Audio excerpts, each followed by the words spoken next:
You can't talk about short track speed skating without mentioning Apolo Ohno. His impressive career totaled 8 Olympic medals, making him the most decorated American Winter Olympian of all time. Apolo's competitive spirit soars off the ice as well and onto the dance floor. In 2007, he competed in and won Dancing with the Stars, a popular TV dance competition show involving celebrities here in the U.S. Now, more recently, in 2014, Apolo completed the prestigious Ironman World Championship race in Kona, Hawaii. He's actively involved with various organizations, as well as his own Apolo Ohno Foundation. And Apolo joins me now here in the studio. Welcome to the show. Thank you. Thanks for having me. Great to have you. Well, I'm a huge fan, and I think you've got a lot of fans in the world, especially, obviously, because of your speed skating. How did you get started in speed skating? Because it's not like the most popular sport for a kid to do, right? It's not. I saw short track speed skating on television in 1992 and then again in 1994. And I literally just tried it. And that's how it began. I asked my dad, I said, I want some pair of skates. I want to try this out. Let me go to the local ice rink. You know, I'd done some inline skating. You know, as a kid, you go to the local roller rink. So I knew how to skate. I had never skated on ice before. So when I was 14, I moved away from home, from Seattle to upstate New York, Lake Placid, New York, which is the home of the 1980 Olympic hockey movement, you know, the Miracle on Ice. That's right. And so I trained there for about 6.5 months or so, and then I made my first team. Literally after 6.5 months of training, I made my first team. I didn't just make it, I actually was #1 in the U.S. That's pretty incredible, right? Yeah, it was very strange. Yeah. I was like an anomaly in the sport. No one had seen me before. I was still wearing like my long swimming coat jacket that kids wear before they go into the water. That's all I had. I didn't have a proper skin suit. I didn't know what was really going on. And you were #1. I was #1 in the U.S. at the age of 14. Yeah, it was an anomaly. So you obviously found your calling. I guess you should thank your dad for that, because he was really pushing you in different ways to try to find something that you wanted to do.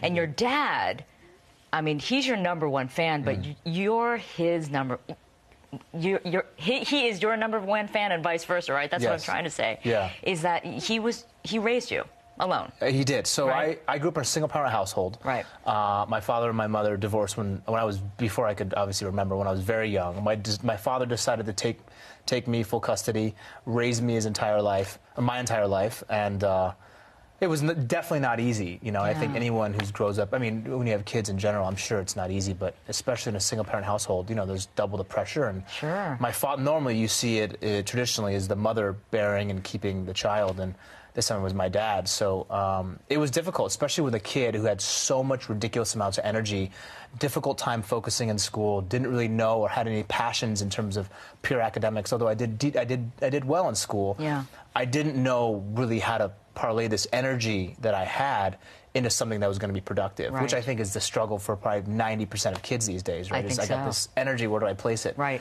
And that's where, to me, sport was really, looking back at my career now, it was beyond just going to the Olympics. It was really an outlet in which it was my art form. It was my expression. It's how I learned so much more about my own character. I developed character. I learned lessons, life lessons, accelerated my learning process. That's what I'm wondering. I mean, what was it for you that allowed you to take it to the next level and then become this Olympian champion? You know, I would say it was pure obsession. I was just... #1, I love the sport. I really love the sport. I love athletics, and I really took a lot of pride in improving what I saw in myself as weaknesses and bringing those weaknesses up to a level where now they were on par with my strengths. Right. And so I was just very mentally driven. A lot of my process throughout my career, and I've had incredible teammates and coaches and support staff and my father and friends. But I also I spent a lot of time alone, you know, and a lot of that time was shaped, and I'm sure many of you can, you know, it was kind of relate to this. I was just kind of shaping and molding my own personal style and technique and character and visualizing and Visualizing, that's something that you always hear athletes talk about, right? Because they need to visualize the race or whatever event that they're going to participate in. And so I think that seems to be a very powerful tool that athletes seem to use. You know, I think visualization and mental training and imagery, before it was allocated really to the elite of the elite sports athletes, the guys who go to the NBA championships, they go to the Super Bowl, the people who are clutch in the Olympic Games, you know, and they have that one moment. And now it's transferred into, we've noticed businessmen, we've noticed other celebrities, people who have every single day lives, who are seemingly normal civilians, are utilizing this so-called special technique and skill. I'm a huge believer in the mindset of an individual. No matter what the challenges that you have, no matter what the obstacles you face, the human mind and willpower, which is very difficult to measure by science, has and can produce extraordinary results. I love that. Yeah, that's the thing. You know, they say we only use 20% of our brain capacity, right? So the fact that if you can tap into more of that power of the mind, you know, the mind over matter, all of those sayings that we hear over and over, it's true, isn't it? You really can tap into something so much more powerful by thinking, feeling it, and doing it. Yeah, I mean, you know, people who study the brain, all these neuroscientists and these, these people who really understand how the brain works, the science, and then this newfound kind of spiritual, you know, we live here in SoCal, so we see kind of the whole realm of people's belief systems and how they treat their body, their meditative practices, etc. I meditated every single day when I was training as an athlete. Did you? Every single day in the sauna for at least 15 to 30 minutes.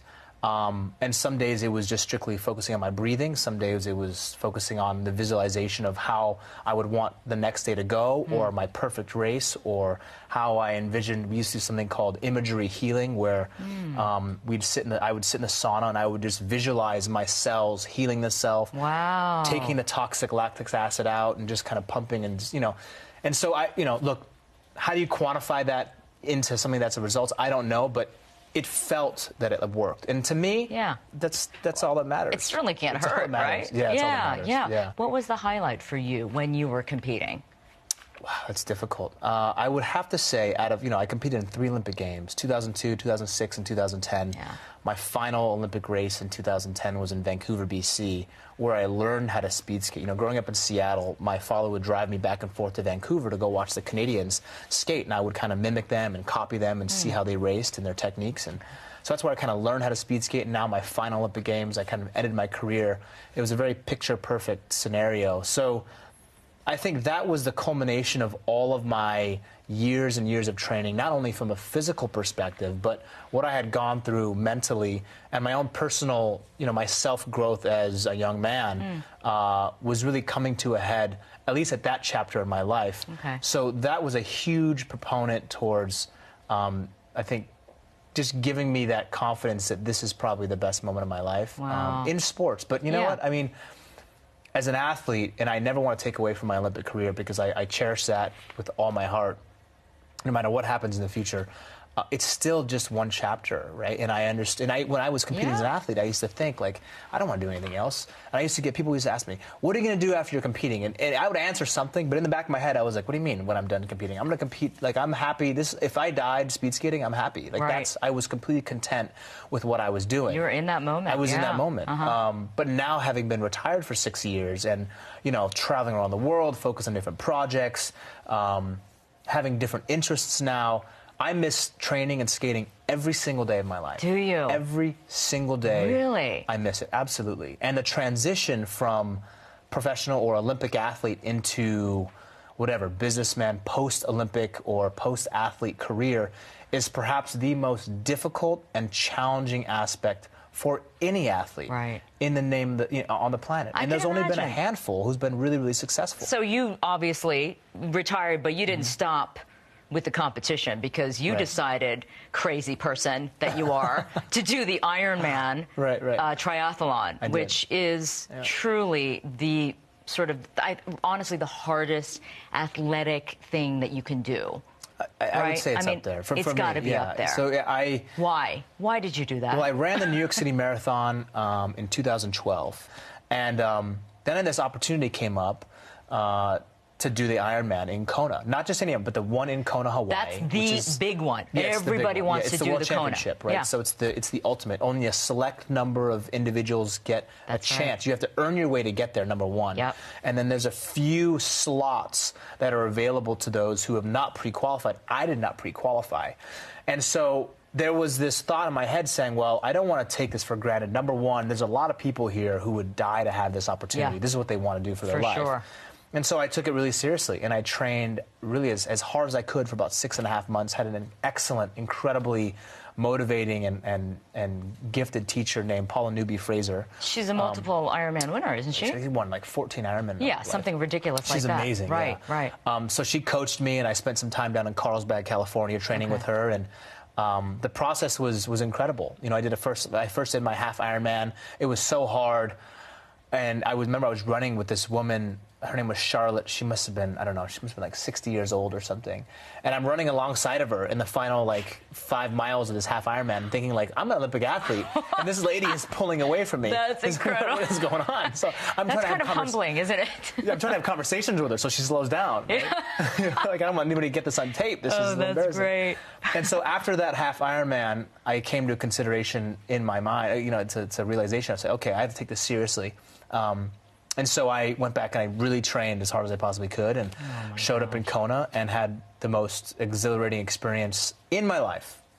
Literally. Really? Yeah, it's very spiritual. For me, it was very, very spiritual. And I read somewhere that you don't really like to talk about your Olympic medals, and they're actually with your dad. Yeah. But when it comes to your Ironman medal, you would wear that and show it off. Why is that? It's just because of the different. You know, I mean, it's the real goal here is just to finish this thing. Right. I had never done a full Ironman before. I had never swam 2.4 miles in open water ocean when the current and the tide was like crazy. With a zillion other people. Yeah, exactly. And it's very, you know, so you get out of the water, you're dehydrated because it's 100 degrees, it's 100% humidity, you jump on a bike, and now you go up the Queen K towards Hawi, which is the turnaround point. It's 112 miles, 60-mile-an-hour crosswind. Oh, there's no MP3 players allowed, so there's no music, right? There's no drafting allowed, and you just are basically hammering the pedals for 5+ hours. Get off the bike, throw your running shoes on, and then you run a marathon. And so you start the marathon in a complete depleted, dehydrated, deficient state, where the first 3 miles, in my head, every quarter mile, I was like, I don't know how I'm going to finish this race. Oh, my God. And the reason why I'm telling this story is because this is why it's so special, I think, to people who do this. It doesn't matter how hard you train, when you show up on the day, and I can't speak for the professional athletes because they're just in a different category, but when you show up on that day, it doesn't matter how hard you've been training, there's something about that race that cracks the best of people in the world, the most fit people in the world. Doesn't matter how well prepared they are. And they say, like, you know, you can never defeat the island. The island will defeat you. You either accept what it gives you, or you go with the flow. You know, very Hawaii-esque. And so I very much embraced that culture when I was there, at least internally in my head. And I literally was having hallucinations in the last 10 miles of my marathon. But it was in a way where, you know, like I was having very, very deep internal conversations with myself. It forced me to go above and beyond what I thought my body was physically designed to do on that day. I had GI tract shut down, which means that I was no longer digesting the salt tablets and the liquid and the food that I was ingesting, which means that it wasn't getting to into my system so that it was fueling my body. So I basically was cramping because I was having the shutdown. And so, you know, you have about 6 miles remaining in this Ironman. And, you know, these internal conversations that you have with yourself, and they can range from, you're not going to do this. Just stop. No one's looking. There's no cameras around. NBC's miles up the road. You're dying. Your head is literally cooking. There's 134-degree ambient temperature on the road, on the black lava rock on the left-hand side of the road, black lava rock on the right-hand side of the road. There's no trees, no shade. You're running on black asphalt. What's the difference? You just walk the rest. And then, you know, internally, you have to come to a decision and face kind of your own fears of, okay, how far can I push this? And, you know. And you have to push it. And you pushed it. Right, and you did. And it was amazing. Well, so you said to me earlier, before we started this interview, that Ironman taught you to be a better entrepreneur. I mean, there's some sort of connection there. Yeah. Why is that? Well, what do you mean by that? Well, you know, when I did the Ironman, so this is 4 years into my retirement, where I had never really been skating or been on the ice or competing for anything, in my mind, of real value in the sporting world.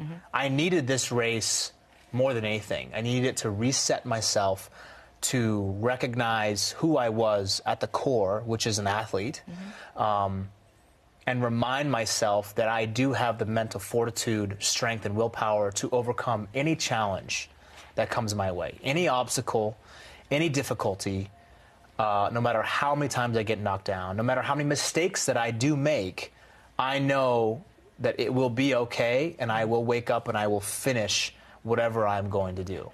And when you have this mentality, when you finish the Ironman, it gives you that strength that is so deep inside that it's hard to describe, but the mind and the brain is so powerful. And that's that confidence that you take with you in those memories. This race is not about other people in Kona, Hawaii. Right. This race is for yourself. Even the professional athletes will tell you that. There's other competitors, but in reality, this is a race for you as a person, for you as an individual. And how you take that race, how you accomplish or how you treat that is really up to you. And so in the fashion that I like to do it, I had just one speed. And so I went balls to the wall as hard as I could. I took my watch off. I didn't really check to see my timing. I didn't have a heart rate monitor. I didn't care. I just wanted to go as hard as I humanly possibly could go, almost wanting to crack on the course, right? That sounds kind of in a sick way. Yeah. But just wanting to see how far I could push it. Right. And if I could keep going. And I succeeded, and I finished, and it was so, the last 2 miles, and the last probably half a mile is when you realize, oh my gosh, now I understand why people come back every single year and do this crazy, ridiculously hard and grueling race. Crazy, yes, right? yes. That's why. But yeah, you got that sensation immediately. Yeah. Well, you know, this is not all you're doing. You're obviously doing a lot of other things, including, let's please talk about your foundation and the work that you do through that foundation. Sure. Tell me a little bit more about what you guys do. Sure. So I knew that I really wanted to partner with an organization and make a big difference. And so I had set up my own charity, Apolo Ohno Charity, but I found it to be much more effective rather than being another celebrity who has a charity, and then some have excellent ones, so I'm not knocking anybody, but I'm just saying there's a lot that just, they start and they kind of crumble. Yeah. It's a full-time job running a charitable organization. Absolutely. And so I thought, well, my efforts are better well spent if I place all of my time and energy into an existing organization, and I try to drive as much traffic and awareness to that as possible. And so I've worked with many, Children's Hospital, Ronald McDonald House, Nikkei Concerns in Seattle, Stand Up to Cancer. But the one that is really kind of the closest to me would have to be, you know, because of my Olympic space, would have to be the Special Olympics, and really help raise awareness and give every single one of those athletes a chance to compete openly. This group of people, they're just really, they're awesome. You know, and you get around that and you see the impact that you can have on another athlete's life. And then you realize the trick here that you don't know is when you go and spend time with these athletes, you think you're giving your time to them, but you learn so much in return. And it's hard. I tell people that all the time, like, look, just go do it. Just volunteer, spend a couple hours, and call me after, and let me know how it is. Every single person who's done that, and one of my friends who's been a part of it, are just going to spectate.